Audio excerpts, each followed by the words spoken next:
ఈ యొక్క suit, boot, కార్లు అన్నీ మీరు ఏర్పాటు చేసుకొని సిగ్గు లజ్జ లేకుండా అవతల వాళ్ళ మీద మీరు ఎలా అబండాలు అనేవి వేస్తున్నారు మీరు.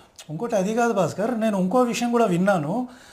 ఇప్పుడు ఈ వృద్ధులు ఎవరైతే ఉంటారో మన స్టేట్ గవర్నమెంట్లో కొన్ని పెన్షన్లు ఇస్తున్నాయి వాళ్ళకి. వాళ్ళకి నెలకి 1000 రూపాయలు ఎంతో పెన్షన్లు వస్తాయి.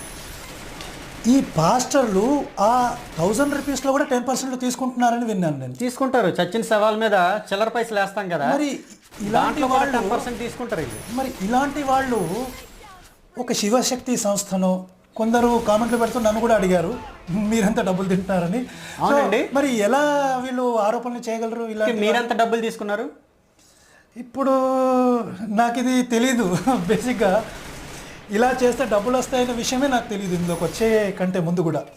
సో పాస్టర్లు కాదు, నా వీడియోలలో కూడా చాలామంది క్రైస్తవ సోదరులు కొందరు కామెంట్లు పెడుతూ నేను మొన్న